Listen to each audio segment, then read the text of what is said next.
예, 고난주간이 다음 주부터 시작됐고요. 또 다음 주 넷째 주일 대표기도 김한숙 권사님이십니다. 그리고 3월 31일 날이죠. 부활주일로 우리가 지키겠고 그때에 성찬 예식을 하겠습니다. 어떤 교단은요, 매일마다 성찬 시간, 매일마다. 가톨릭은 뭐 성찬식이 아니라 그 조그마한 거 있죠, 이거 먹는 건데, 어쨌든 우리는 절기마다 성찬 예식을 합니다. 예, 준비하시고 거룩한 성찬 예식에 부활주의를 준비하시는 귀한 시간 되기를 원합니다. 제가 천음에서 말 한마디 하겠습니다. 지금 어떤 다른 교회들은 지금 사순절 기간 기도회 하고 심지어는 하루 한 끼 금식을 하고 있는데, 아마 우리가 고난주간에 한번 미디어 금식도 한번 했으면 하는 그러한 바람이 있어요. 미디어 금식이라는 것은 성경을 보고 어떤 TV나 드라마나 한 주간 동안도 우리가 보지 않고 우리 주님을 생각하는, 묵상하는 그러한 한 주간이 됐으면 하는 그러한 바람이 있습니다. 다음 주에 제가 광고를 그렇게 넣겠습니다. 자, 저희 집 사람은 아마 우리 둘째 딸 가족이 제주도 한 달 살이 갔는데 아마 거기에 갔습니다. 큰 딸하고 가족하고 우리 집 사람하고 그렇게 갔습니다. 그래서 목요일 날 오후에 저녁 때 갔는데 엄마는 토요일 날 가. 비행기 타고 혼자. 그래서 제가 그랬어요. 오지 말고 4박 5일로 갔는데 거기서 같이 예배 드려라 라고 했더니 찜찜하더라고요. 그러면서 가기 전날 저한테 나 안 갈래 하더라고요. 네, 주일날 본인 빠지면 조금 그런 것이 있어가지고 우리 권사님들뿐 아니라 주님 앞에 송구스러운 그런 마음이 있는데 한번 갔다 와라. 뭐 늘상 제주도 사는 게 아니니까 한번 갔다 와라 해서 갔습니다. 아마 지금 우리 둘째 사이가 거기에 사진을 올렸어요. 예배를 지금 실상을 보면서 다 앉아가지고 지금 아이들과 함께 예배 드립니다라고 하면서 사진을 올려가지고 제가 잠깐 봤는데 참 아름답게 예배 드리는 것 같습니다. 자, 잠깐 기도하겠습니다. 아버지 하나님 사랑합니다. 그 주님의 사랑이 우리가 지금까지 살 수 있는 능력이 됐고 힘이 된 줄 믿습니다. 그 사랑을 안고 주님 앞에 이 시간 나왔고 주 하나님 앞에 우리가 열린 마음을 가지고 주여 우리에게 말씀하옵소서. 주의 종들이 듣기를 원합니다. 그 주의 종을 통해서 증거되고 선포되는 그 말씀이 바로 주님이 내게 주시는 약속의 말씀으로 들려지게 하시고 또한 그 말씀을 인하여 새심을 얻고 돌아가는 귀한 발걸음 되게 하여 주옵소서. 아버지 하나님이여 섭리와 뜻 가운데에 지금까지 이 응암교회를 주님 지켜주심을 감사합니다. 아버지 부한자가 출석하지 아니했고 또한 유력자가 출석하지 아니했지만 참으로 범인처럼 살았던 주의 백성들이 일심으로 주님 사랑하는 마음으로 주의 몸된 교회를 섬기고 사랑하며 아름다운 신앙의 공동체를 영위하게 하심을 감사합니다. 아버지 하나님 그 모든 것이 믿음으로 아버지 행하는 줄 믿습니다. 그 믿음으로 하나님 앞에 나온 줄 믿습니다. 이 시간도 주의 백성들을 이 시단과 굽어 살펴주셔서 저들의 모든 형편과 일들을 주님께서 주장하여 주심으로 아버지 하나님 앞에 영광 돌리게 부족하면 주의 권속들 되게 하여 주옵소서. 주의 이름으로 주의 백성들의 가정을 축복합니다. 묶였던 것이 있다면 주의 이름으로 풀려지게 하시고 막혔던 것이 있다면 열려지게 하여 주시며 답답함이 있다면 이 시간도 그 답답함이 떠나고 하늘에 참된 이루와 평강이 넘치는 귀한 백성들 되게 하여 주시기를 원합니다. 아버지 하나님 말세의 때를 당하는 줄 믿습니다. 아버지 들을 귀 있는 자는 들을지어다 말씀하셨는데 우리가 생명의 말씀을 들을 수 있는 귀가 열리게 하시고 하나님의 영광의 보좌를 볼 수 있도록 영안의 눈을 활짝 열어 주옵소서. 이 시간도 말씀을 들을 때에 우리의 약한 부분이 이 시간도 강함으로 변화되게 하시고 우리가 올라올 때는 답답한 마음을 가지고 왔을지라도 돌아갈 때는 할렐루야 기쁨으로 노래하며 춤을 추며 돌아갈 수 있는 저희가 되도록 인도하여 주옵소서. 이 시간도 말씀을 들을 때에 큰 은혜와 은총을 저에게 허락하여 주실 줄 믿사오고 예수님의 이름으로 간절히 기도하옵나이다. 아멘. 주의 이름으로 환영하고 축복합니다. 주님은 누구와 함께 하신다고요? 믿지 마세요. 믿지 말래가 아니라 꼭 믿기를 원합니다. 함께 하셔서 두 가지 주시기를 원하죠. 우리에게 은혜 베푸시기를 원하죠. 그리고 또 평강 주시기를 원하는 줄 믿습니다. 주님이 주시는 평강과 세상이 주는 편안함은 달라요. 우리가 삶이 편안하다 할 때 물질이 있으면 편안하고요. 내 육신이 아프지 않으면 편안하죠. 근데 우리 주님은 물질이 내가 원하는 만큼 없을지라도, 내 노년에 내 몸이 아플지라도 주님이 주시는 그 평강이 참된 축복의 모습인 줄 믿으시기를 바라요. 저번 주에 계속해서 너희도 떠나려느냐라고 하는 주님의 그 일갈이 나오고 있죠. 26절 한번 보세요. 66절로 67절. 이러므로 제자 중에 많이 물러가고 다시 그와 함께 다니지 아니하더라 라고 하는 그러한 모습으로 말씀하신 후에 예수께서 누구에게 말하죠? 12 제자에게 말씀하시되 너희도 가려느냐 라고 말씀을 하셨어요. 자, 그러면 예수님의 말씀을 들은 후에 이 사람들의 반응은 어땠어요? 60절 보니까 예수님의 말씀이 그들에게 전해졌죠. 듣고 그들이 어떤 반응을 나타나고 있죠? 60절. 이 말씀은 쉽다, 어렵다? 어렵다. 누가 들을 수 있겠어? 라고 얘기하죠. 어떤 분들은 그래요. 설교가 듣기에 쉬워야 이해를 잘한대요. 그래서 저희가 신학교 다닐 때 신학교 교수, 설교학 교수님이 그랬어요. 청중들을 놓고 성도들을 놓고 설교할 때에 어느 수준에 맞춰서 설교를 하냐? 유치원 수준에 맞춰서 그렇게 설교해야 사람들이 잘 이해를 하고 따라올 수 있대요. 근데 저는 처음 전도사를 어디서부터 시작했느냐? 유치부부터 시작했습니다. 남들은 중고등부, 대학부 할 때 저는 저희 아버님하고 친구된 목사님, 지금 고인 되셨는데, 김전도사, 당신은 유치부부터 시작해요. 근데 유치부부는요, 설교가 5분 이상 지나면은요, 아이들이 듣지 않습니다. 그러니까 그 아이들에게 뭔가를 전해야 하고 하나님의 말씀을 가르쳐야 할까요? 그러니까 거기에 율동이 나오고 몸짓이 나오고 하다가 뭐냐? 이제는 그림판까지 해가지고 그림으로 그려야 되고 또 그거 안 되니까 그림을 그려가지고 전부 다 오려가지고 인형 있잖아요. 인형 그림 오린 것처럼 막 해가지고 별로 짓 다 했습니다. 그런데요, 안 들을 애는 안 듣더라고요. 근데 들을 애는 들어요. 마찬가지입니다. 어른들도요, 설교를 쉽게 했다고 해서 이해하고 들려지는 것이 아니라 또 설교를 어렵고 힘들게 했다고 해서 못 듣는 게 아니라 그때의 하나님의 성령이 들을 수 있는 귀와 깨닫는 마음을 허락하여 주실 때 이 말씀이 이거였다라고 하는 그 은혜가 있다는 거예요. 아멘. 큰 교회들 보면 부교육자가 많습니다. 제가 처음 이제는 전도사 끝나고 강도사로 서울의 자양동이라고 하는 곳에 갔는데 부교육자가 12명이 있었습니다. 하여튼 그 목사님은 특이하게 부교육자를 많이 썼어요. 근데 사례비는 그렇게 많이 주질 않았어요. 근데 그 교회가 조금 컸기 때문에 부교육자가 많았죠. 부교육자가 하는 일이 뭐냐? 성도 관리입니다. 우리 권사님들, 성도님들 혹시 교육자한테 부교육자, 교육자, 담임 목사 관리를 받아보신 적 있어요? 그 관리는 뭐냐? 주일, 토요일 날 교회 가서 사무실에서 전화통 잡고 있습니다.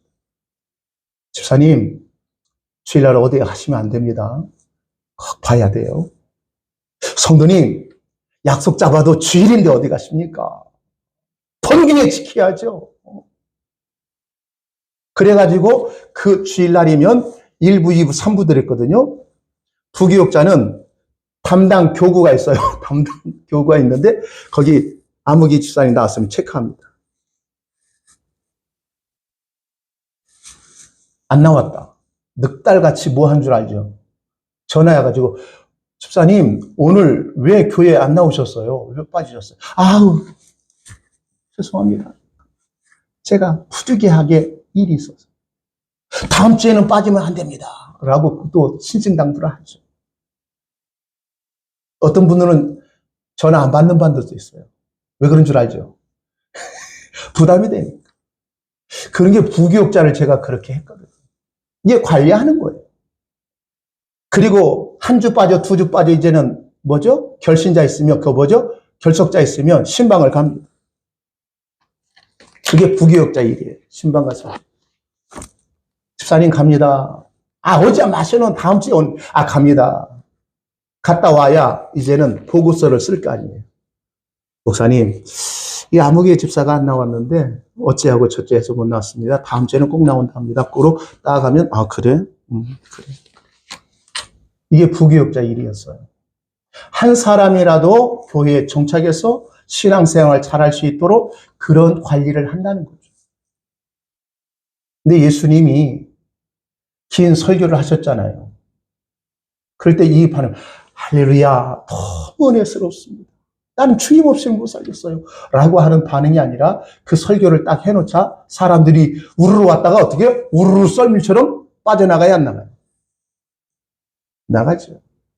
우리 교회처럼 만약에 여기서 한 사람이 빠져나간다 하면 그 자리가 커요. 죄송합니다. 한 자리가 빠져나갔다는 것은 뭐죠? 주님이 부르신 겁니다. 다른 교회에 가실 분은 없잖아요. 그럴 때 늘 그 자리 보면 그 권사님이 계셨는데, 그 집사님이 계셨는데, 항상 교회는 그 내가 아는 좌석이 있어요. 만약에 그 자리를 한번 옮겨볼까요? 이쪽에 앉았던 우리 권사님들이 이쪽으로 앉고 이쪽에 앉았던 분이 이렇게 하면 조금 서먹서먹해. 뭔가 내 자리라고 하는 것이 있어요. 벌써 제가 여기 온 지 지금 13년째 되어졌는데 주님의 부르심으로 간 분이 있잖아요. 늘 눈에 아른아는 그예요.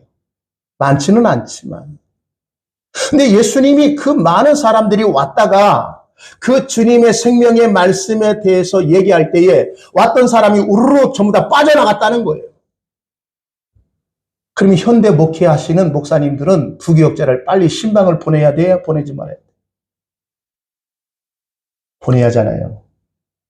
왜 한 사람 빠지면 그만큼 손해가 크잖아요. 근데 우리 주님은 12 제자를 향하여 빨리 그들을 데리고 오라고 얘기하지 않았어요. 그들을 향하여 말씀하며 너희도 떠날 것이냐 라고 얘기합니다. 그런데 여기서 이 군중들이 많은 사람이 예수님의 말씀을 듣고 어렵도다라고 할 때에 예수님의 말씀을 이해하지 못해서 어렵도다라고 얘기하지 않았다겠어요. 저번 주에. 예수님의 말씀을 듣고 이 말씀에 대해서 그들의 반응은 이 말씀은 어렵도다라고 하는 그 의미는 바로 뭐냐? 설교가 어려워서 떠난 게 아니라 그 전에 그들이 가졌던 모든 신앙이 잘못되어진 것을 말씀하신 거예요. 그러니까 그것 가지고 안 된다는 거예요. 이들은 예수님을 찾은 목적은 예수님이 기적을 행함을 통해서 예수를 찾았고 또 그들이 원했던 그러한 떡을 주어서 그 다음날 또 예수님 가면 그것을 얻을 수 있지 않는가라고 하는 마음으로 예수를 찾았잖아요. 그러니까 그게 아니다라고 얘기해요. 주님은 우리가 원하는 가지는 바램을 주시려고 이 땅에 오신 것이 아니에요. 생명을 주시려고 이 땅에 오신 줄 믿으시기 바랍니다. 예수 믿는 사람은 예수를 믿어서 내 생존에 필요한 것을 얻으려고 신앙생활이 아니라 영원한 생명인 그 생명을 얻고자 주님 앞에 나온 줄 믿습니다. 그 주님 앞에 나와서 그 생명을 가진 자는 주님이 나에게 어떠한 말씀을 줄지라도 그 말씀을 거절하지 아니하고 그 말씀 앞에 복종하고 굴복하는 그러한 모습이 되어주는 줄 믿습니다. 많은 사람이 착각하고 있습니다. 예수 잘 믿으면 주님께서 내가 예수 잘 믿은 그 모습 보고 너 잘했다 라고 칭찬해서 복을 많이 쌓아 줄 것이라고 뭐죠? 착각을 해요. 아니라는 거예요. 예수 잘 믿으면 믿을수록 세상과 나는 간 곳 없고 오직 누구만 보이는도다. 주님만 보이는도다. 자꾸 눈만 가보면 그 사람이 생각나요. 나의 마음을 아프게 했던 그 사람이 생각나거든요. 아직도 나와 세상은 간 곳이 있어요, 없어요? 있어요. 세상과는 간 곳이 없다면 항상 우리가 눈을 감고 생각할 때 그 주님만 바라보는 그러한 모습이 있기를 원해요. 그 쉬운 일은 아니에요.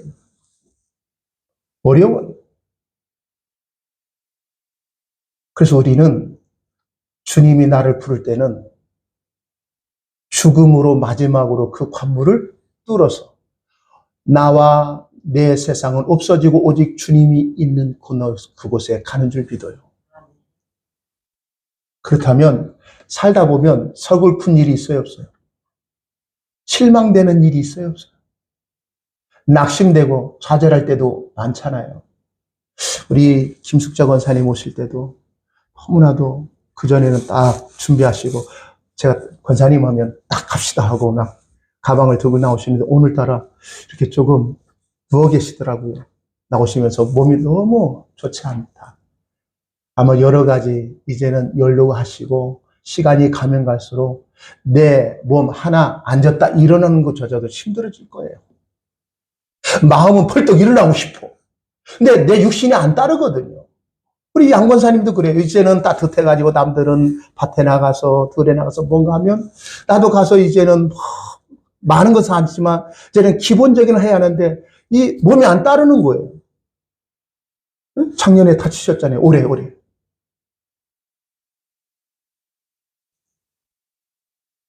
우리의 마음은 청춘 같은데 몸이 안 따라요.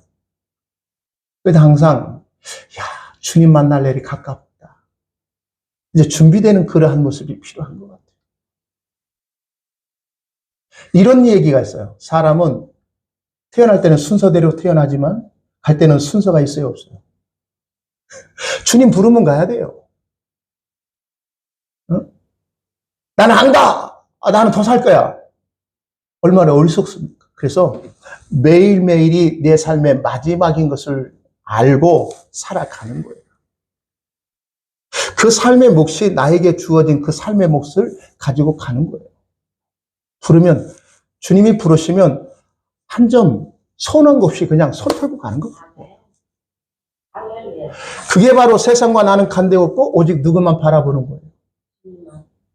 진짜 주님만 바라보고 사시는 거죠. 우리 집사람이 그래요. 40, 50대는 그냥 괜찮았대요. 왜? 자식이 뭐라고 해도 서운하지 않아요. 근데 50 넘고 60 넘으니까요. 자식이 뭘만 한마디 하면 서운해진대요. 그래서 여보 그러지 마. 나 있잖아. 나만 바라봐. 근데 아니래. 나이 먹으면은요. 옆에 있는 사람 바라봐야 하는데 멀리 있는 사람 바라보려고 해요. 우리 주님이 나와 함께 하시다며요. 나와 동행하신다며요. 그러니까 그 주님을 생각하지 않고 그냥 세상에 어떤 어려운 그런 상처받은 그런 마음만 되돌아보면서 곱씹으면서 밥을 먹다가 막 훌쩍훌쩍 울고 내가 그놈을 어떻게 켰는데 내 인생은 이런 꼬라지가 아닌데. 그러나 우리는 그러한 모습이 있을지라도 항상 기억하세요. 내가 너와 함께하기를 원하고 기뻐하라. 그래서 그 주님은 임마누엘의 주님이시잖아요. 우리와 함께 하시는 하나님. 그분이 나의 전부가 되시기를 원합니다. 그들이 하나님의 주님의 말씀을 듣고 어렵다는 것은 주님이 그러한 삶으로 살면 주님 앞에 설 수 없어. 오직 하늘로 쏜 생명의 떡이신 예수 그리스도 살과 피, 그것을 너희가 먹어야 살 수 있다는 거예요. 성경이 보세요. 오늘 본문 말씀은 아니지만 쭉 올라보면 예수님이 이러한 얘기를 하고 있거든요.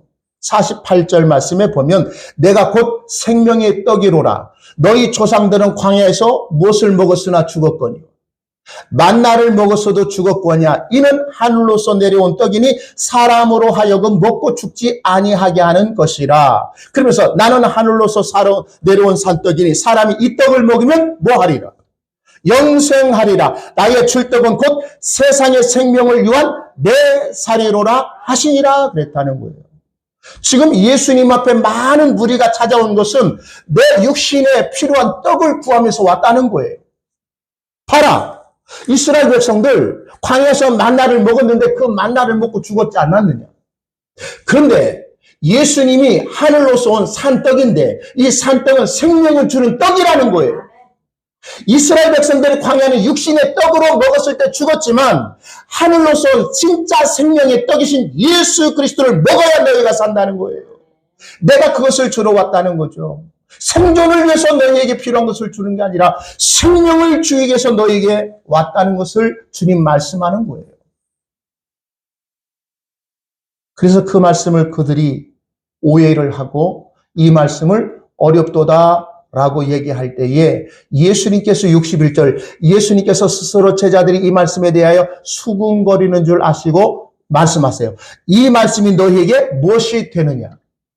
걸림이 되느냐라고 물어봐요. 주님의 말씀은요, 어떠한 자에게는 생명의 말씀이 되고 어떠한 자에게는 걸려 넘어지게 하는 말씀이 된다는 거예요. 자, 보세요. 우리가 하나님이 우리에게 율법을 주셨죠, 구약에. 줬어요, 안 줬어요? 줬죠. 그러면 유대인들, 이스라엘 백성들은 하나님의 말씀이니까 그 율법, 십계명을 철저히 지키면서 살았어요, 안 살았어요?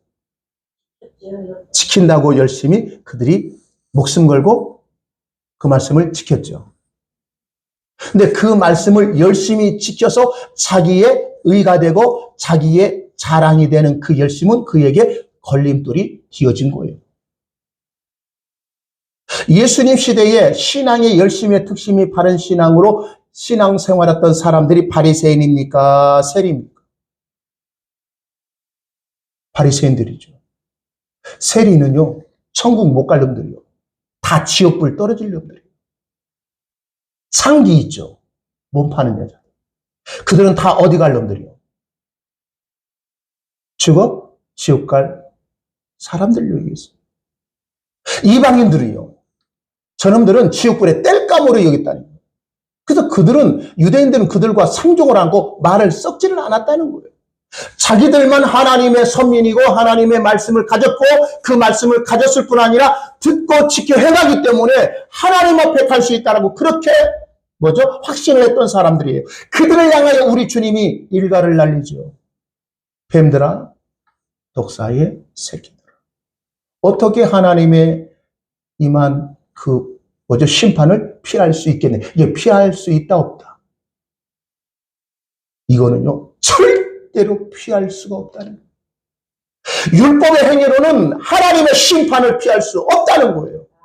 그래서 내가 왔다는 거예요. 나를 믿으라는 거예요, 나를. 근데 그들이 믿지를 않았어요. 우리 주님은 생명의 말씀으로 이 땅에 오셨고 새 언약의 말씀으로 이 땅에 오셨어요. 그들에게 들려줬어요. 근데 그들은 그 말씀의 언약을 전부 다 버렸다는 거예요. 그래서 주님은 건축자의 버린 돌이 그 집의 모퉁이 돌이 됐다. 모퉁이는 집의 한 모퉁이 아니라 집을 시작하는 첫 머리가 됐다는 거예요. 초석이 됐다는 거예요. 초석. 구원의 초석은 바로 인간의 율법을 어떻게 행했느냐에 따라 구원의 모든 것이 갈라지는 게 아니라 예수 그리스도 그분이 나의 주님이심을 믿고 고백하는 그 자에게 주어진다는 거예요. 그럼 묻겠습니다. 그 예수가 나의 구주심을 고백하고 이 자리에 나와 예배하는 줄 믿습니다. 예수 믿는 사람들은 예수 믿지 않는 사람보다도 더 정직하게 살아야 돼요? 살지 말아야 돼요? 살아야죠. 예수 믿고 구원받은 주의 백성들은 내 입에 험담 같은 거 뒷담화 해야 돼요? 안 해야 돼요? 하지 말아야죠. 혹여나 다른 사람이 나에게 잘못했을지라도 그 사람을 미워 죽는 마음을 가져서는 돼야 안 돼요. 안 되죠. 근데 살다 보면 그렇게 됩니까? 안 됩니까? 안 돼요. 우리 예수님께서 마태복음 5장, 6장, 7장 산상수훈의 말씀을 했었어요. 그 말씀을 우리는 너희들은 잘 지켜야 나의 훌륭한 제자들이 될 것이다 라고 말씀해 주신 거죠. 한번 이번 주에 가셔서 마태복음 5장, 6장, 7장을 한번 읽어보세요. 예배 끝나자마자 오예배 끝나고 가셔서 야, 잊어버리니까 3장이잖아요. 마태복음 5장, 6장, 7장을 꼭 읽으세요. 읽어놓고 그 말씀대로 내가 과연 사는데 100%, 80%, 60%, 50%, 30% 한번 퍼센트로 한번 따져보세요. 몇 프로는 같은 것 같아요. 도덕질을 하지 말라 했다는 것을 너희가 들었으나, 살인하지 말라는 것을 너희가 들었으나, 형제를 향하여 라가 어리석은 놈, 미련한 놈, 미친 놈, 쌀떼기 하고 있네. 우리 여기서 얘기합시다. 누가 얘기하면, 말 같지 않는 얘기하면 뭐라고 얘기해? 짓거리지 마. 이 얘기거든요. 그런 얘기 하지 않았어요? 말 같지도 않은 엉뚱당ጡ 하는 얘기하면 짓거리고 있네 라고 얘기하잖아요. 그건 무시하는 거잖아요. 형제를 향하여 무시하잖아요. 그런 것조차도 주님 뭐라고 그래요? 살인한다. 간음하지 말라 하는 것을 너희가 들었으나 내가 너희 이루는데 여자를 보고 무엇을 품는 자마다 내 오른손이 범죄하면 그 오른손을 뭐 하고, 내 눈이 범죄하면 내 눈을 빼는 게 아니라 뽑아버리고. 그러면 다 소경들이요. 다 절룩발이요. 그대로 살면 그 말씀의 의미가 뭔지 아세요? 그 말씀의 그 결론은 딴 게 아니에요. 이 말을 듣고 지켜 행하는 자는 지혜로운 자인데 그 지혜로운 자의 집은 어디에 집을 짓고 있더라? 반석 위에 집을 짓고 있더라. 그리고 이 말을 듣고 지켜 행하지 아니하는 자는 그 집을 어디에 짓는다고요? 모래에 집을 짓는데 그게 어리석은 자다. 창수가 나고 홍수가 나면 그 모래 위에 집을 지은 자는 다 떠내려간다. 그러나 그 기초를 어디에 세운 자냐? 반석 위에 세운 자는 끄떡없다. 자, 그러면 그 집이 지탱하는 게 아니라 그 홍수가 나고 풍랑이 있을지라도 그 집을 지탱하게 하는 것은 그 반석이라는 거예요. 기초라는 거예요. 우리는 이 땅에 살면서 많이 흔들려요. 대쪽 같으세요? 나는 죽어도 대쪽 같지. 난 뭐죠? 써질망정 나는 흔들리지 않을까요? 이 사람은 다시 한번 신앙을 점검해야 돼. 그 사람은 대쪽 같은 신앙이야. 막 타협이 없어. 풀이와 타협이 없어. 풀이를 보면 막 활활 탄대요. 안 되면 안 되고 되면 된다. 둘 중에 하나 해라. 우리 양권사님 그쪽 아니신가? 기면 기고 아니면 아니다. 그 중에 대표가 자기 의를 가지고 살려고 했던 사람 중에 대표가 예수님의 12자 중에 하나. 이 중에 너희가 마귀가 있는데 그 마귀는 바로 누구다? 가룟유다. 자, 예수님을 부인하는 그 자리, 팔아먹는 자리, 팔아먹는 놈이나 부인하는 놈이 다 똑같은 거예요.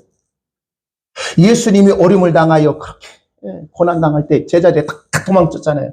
근데 우리는 내가 만약에 그 자리에 있었으면 우리 이병수 권사님, 나는 절대로 예수님 안 버리고 그 자리에 있을 거야.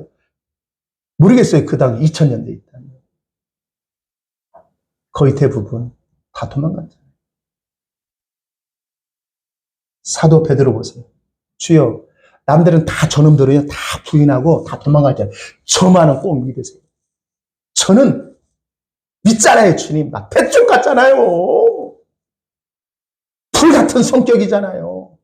지금으로 피 한번 보면 아마 오염 같아. 막 불의를 참지.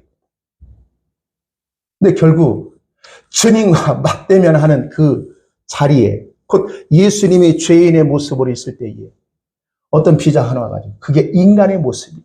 흔들리는 광야 같은 인생이라는 거예요. 너도 그 당이지? 아니요. 아, 그래요? 조금 있다.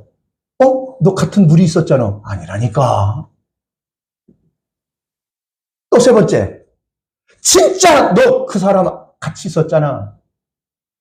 아니요. 하늘 놓고 땅 놓고 태태이 하면 내가 맹세한다. 예전에 우리가 맹세할 때요. 하늘 땅 놓고 맹세할 때 왜 침을 땅에다 태태이 뱉었나 모르겠어. 그리고 약속하죠. 내가 절대로 이 약속은 뭐 하자? 지킨다. 이렇게 새끼손가락으로 그걸 약속하잖아요. 근데 어때요? 피해 맹세를 했지만 결국 그 예수를 부인하는 자리에 있었잖아요. 약한 자의 모습인 거예요. 강한 척 하는데 약한 자의 모습은 우리의 본연의 모습이라는 거예요. 그래서 우리 주님 십자가에 죽으시고 부활하시고 승천하기 직전에 우리 교회에게 하신 말씀, 볼지어다 내가 너희 세상 끝날까지 내가 너희와 항상 함께 할 것이다. 그 함께함으로 지금도 우리가 주님의 길, 믿음의 길로 가는 것을 때로는 흔들려고 왔다 갔다 좌우로 갈지짝 가는 것 같지만 가야지, 따라가자 하고 우리를 이끄시는 거예요. 우리는 주님 앞에 목덜미를 잡힌 사람들. 우리가 어떤 짐승을 잡을 때 목덜미를 딱 잡잖아요. 그럼 꼼짝을 못 하잖아요. 뱀들을 칠 때도, 뱀 집을 때도 어디부터 봐요? 목줄을 딱 잡잖아요. 꼼짝 못 하지. 우리는 평생 주님은 너 아니면 안 돼. 너는 나 아니면 못 살아. 라고 우리 주님, 우리를 뭐죠? 부르신 거예요. 그 부르심이 우리를 오늘 여기까지 인도하시는 줄 믿습니다. 우리 주님이 너희도 가려느냐 할 때에 섭섭해서 가려느냐라고 하는 말씀이 아니에요. 진짜 너희가 서야 할 자리가 어떠한 자리인 것을 알라고 말씀하신 거예요. 네가 율법의 행함으로 착함으로 선함으로 사람답게 살아서 하나님 앞에 서는 것이 아니라 주님의 은혜의 십자가의 자리에 내가 서야 내가 생명의 말씀을 얻을 수 있다는 거예요. 이 얘기 앞에 교회의 대표 사도 베드로가 나타나죠. 69절, 68절. 시몬 베드로가 대답하여 주여 영생의 말씀이 계시매 우리가 누게로 가오리까? 우리가 주는 하나님의 거룩하신 자이신 줄 믿고 알았삼나이다 라고 얘기하잖아요. 이게 사도 베드로의 신앙 고백이에요. 자, 그러면 이렇게 고백했잖아요. 주여 영생의 말씀이 주님께 있는데 우리가 주님을 떠나서 어디에 갈 수 있겠습니까? 예수 떠나서는 나는 살 수 없어요. 예수님이 우리를 부를 때 모든 것을 버리고 예수님 쫓았고요. 예수님이 있을 때 생명의 말씀에 대해 은혜가 너무 넘쳤는데 어떻게 그 주님을 버릴 수 있겠습니까? 라고 얘기하잖아요. 여기서 그렇게 보이잖아요. 근데 어땠어요? 도망갔잖아요. 부인하고 도망갔잖아요. 그리고요, 예수님의 부활을 이 사도 베드로는 3번 봤어요. 네? 3번 봤어. 그래 놓고 3번 보고도, 나는 이제는 물고기 잡아먹으러 어디 간다. 고향으로 내려가자라고 그냥 혼자 툭 제자들이 있는데 툭 얘기할 때, 나도 형. 왜? 그 당시 아마 베드로가 조금 연장자 순에 들어갈 거예요. 가장 어린 나이는 사도 요한이 가장 어렸으니까. 베드로 그 형님이 나는 물고기 잡아먹으러 가겠다라고 혼자 가면 돼. 말 않고 가면 되는데 있는데 제자들이 있는데 나 이제는 그냥 소망이 없어. 예수님이 그냥 부활했는데 그냥 물고기 잡아먹으러 가지 하고 쫄래쫄래 하니까 6명도 나도 하다가 결국 그 갈릴리 바다에서 그 7명이 고기를 잡는데 그 저녁 때 나가서 한 마리 잡집었을 때 얘들아 너에게 고기가 있느냐 물어보죠. 어부들에게 고기는 행복이에요. 평안이에요. 삶의 전부예요. 근데 예수 떠났을 때 그들의 삶은 원했던 그러한 고기를 한 마리도 잡지 못했죠. 그때 예수님이 얘들아 고기를 어디에다 던져라. 우편에 던지라고 하죠. 왜 뱃머리도 있고 뒤쪽도 있는데 왜 우편에 던지라고. 오른쪽은 의를 얘기하고 있는 의, 바른, 정의, 공의. 그럴 때 순종했을 때에 잡았었던 물고기가 몇 마리? 153이 있죠. 153마리. 그것도 하나하나 누가 쉬었는가? 사도 요한이 쉬었나? 이게 갈릴리 지금도 가면은요, 베드로 물고기가 있대요. 근데 그 물고기는 먹으신 목사님들 가면 그 기본이래요. 근데요, 그렇게 생선이 맛있는 고기는 아니래요. 생선 고기는 뭐니 뭐도 한국 바다에서 난 고기가 맛있대요. 그래서 그 일명 베드로가 잡았던 물고기를 베드로 물고기라고 이름 붙였대요. 다 팔아먹으려는 거예요. 다 상술. 그럴 때에 그들이 153마리의 그 기적을 얻었을 때에 다 배에다 뭐예요? 채워놓고 예수님께 온 게 아니라 그 모든 것을 그러한 기적을 보고 예수님이 조반을 그들을 위해서 준비했잖아요. 그리고 그 베드로를 향하여 바요나 시몬아 내가 이 사람보다 더 나를 사랑하느냐 물어보죠. 그때 베드로가 어떠한 심정이 있을까요? 네? 우리 같으면 나 싫은 놈 떠난 놈 다시 찾아가요? 우리 권사님 나 싫다고 떠난 놈 찾아가요? 비아리 꼴이지? 나도 사람인데? 저희 선배님이 그랬어요. 목사도 인간인데 목사도 살인을 저지르는 한 가지의 개연성이 있어. 뭐냐? 자존심 상하면 목사 딱 떼내고 눈 돌아가지고 살인까지 저지른다. 그러니까 자존심 건드리지 말라고. 그런 얘기 합니다. 베리 나를 싫어서 떠난 사람 잡지 않는 것이 우리 인지상정 아니에요. 근데 옛날에 김수월 씨가 있죠. 나를 버리고 떠나는 님은 랜디도 못 가서 뭔 나라고? 발병난다. 김수월 소인 뭐지? 진달래. 에? 나를 싫어서 떠나는 그 사람의 길에 못을 깔아주겠대요. 꽃. 아름다운 시죠. 서정이죠. 근데 과연 그렇게 하는 사람이 과연 몇이나 있나요? 나를 싫은 사람 나도 싫어요. 내가 좋은 사람은 그 사람도 나를 좋아해요. 근데 주님은 그렇게 사람을 믿은 게 아니에요.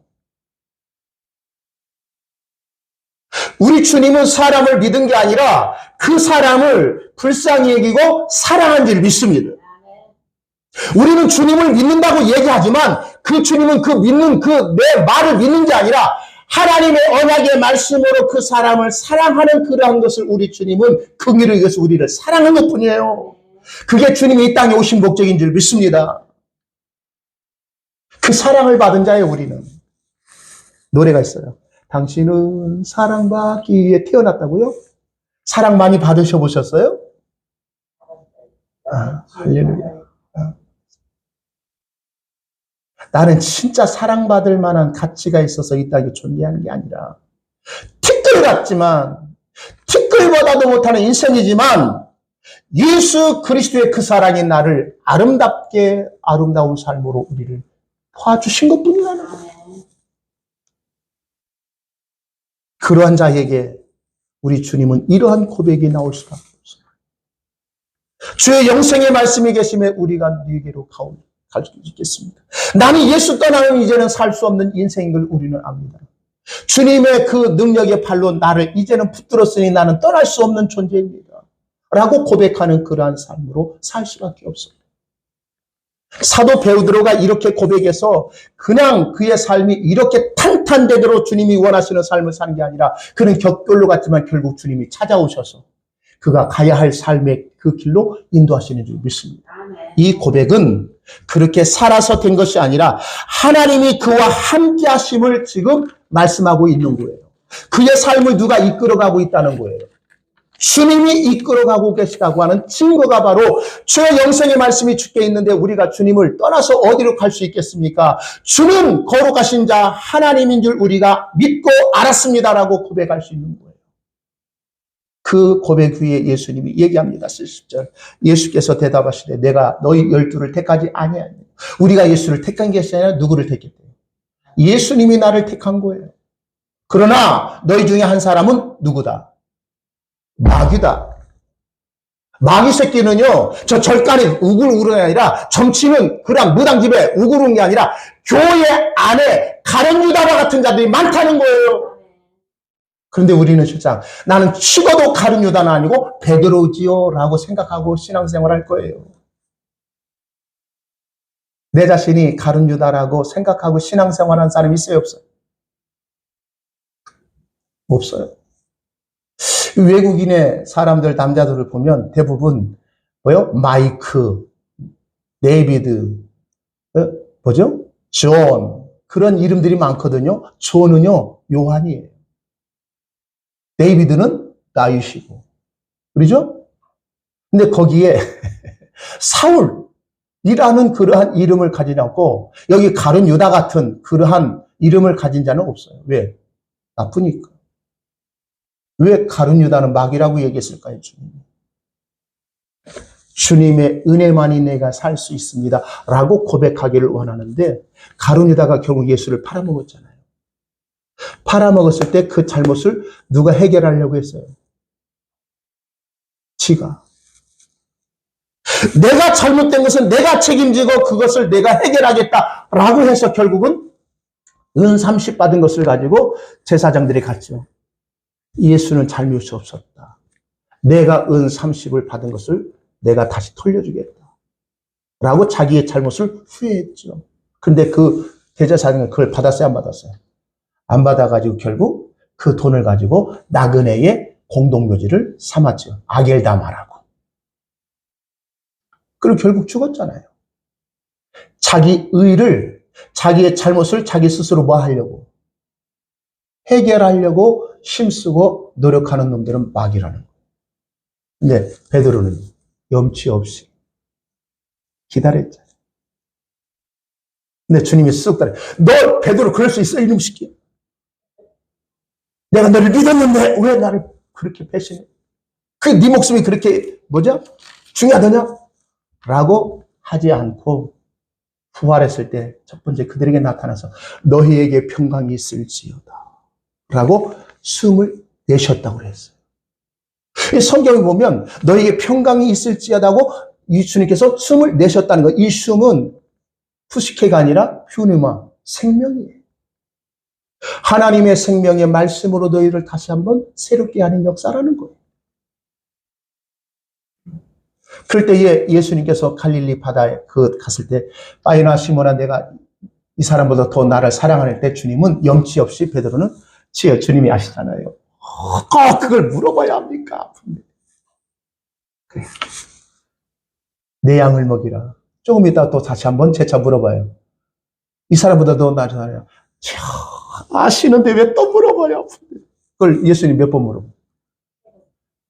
베드로 몇 번 부인했어요? 예수님이 그냥 이열치열. 뭐, 이는 이, 눈은 눈을. 얘 세 번은 완전 쓰거든요. 그래. 너는 그때는 나약했지만, 이제는 네가 원하는 길로 가는 게 아니라, 다른 사람이 내 허리에 띠를 띠고 너를 이끌 것이라는 거야. 진리의 말씀으로 성령께서 너는 네가 하고 싶은 대로 사는 게 아니라, 이제는 주의 뜻대로 내가 할 것이다. 라고 얘기할 때, 그 베드로가 유명한 얘기예요. 쟤들은요? 쟤들은 어떻게 살아요? 그때 우리 주님이 한 얘기 있죠. 너나 잘하세요. 난 보지 말라는 거예요. 내가 살아야 할 삶에 몫이 있으니 그 삶을 살아내라는 거예요. 말을 맺습니다. 사랑하는 우리 권사님들, 성도님들. 많은 사람이 주님을 찾아왔을 때 주님이 잘했다 환영하지 않았어요. 오늘날 교회는 많이 오면 환영해야 해요. 많은 사람이 오면 그 사람이 원하는 말을 해야 돼야 안 해야 돼? 많은 사람들이 원하는 말 해야죠. 근데 지들이 원하는 말을 하지 않으면 그 자리에 있어요? 떠나요? 떠나요. 우리 주님은 당신의 종들에게, 백성들에게 자기들이 원하는 말을 해주는 것이 아니라 하나님께서 당신의 백성들이 하고자 하는 그 말을 하시는 자를 원하고 있다는 거예요. 그건 다른 게 아니라 예수님만이 우리의 영원한 생명의 떡으로 그분이 나와 함께 하실 때 우리가 살 수 있는 존재다라고 하는 사실을 인지하는 거예요. 그래서 설교의 마지막의 결론은 예수 없이는 살 수 있다 없다. 없다라고 결론 내는 거예요. 성경 본문은 창세기부터 요한계시록 본문은 다 달라. 근데 결론은 무엇으로 결론내요? 예수 없이 살 수 없네. 그래서 주 없이 살 수 없네. 415장 찬양하네. 우리 고백은 어떻습니까?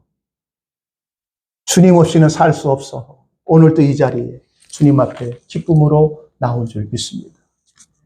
내 삶의 가정 속에서, 내 삶의 현장 속에서 주님 없이는 나는 살 수 없어요 라고 하는 그런 외침이 넘쳐나기를 주의 이름으로 축복합니다.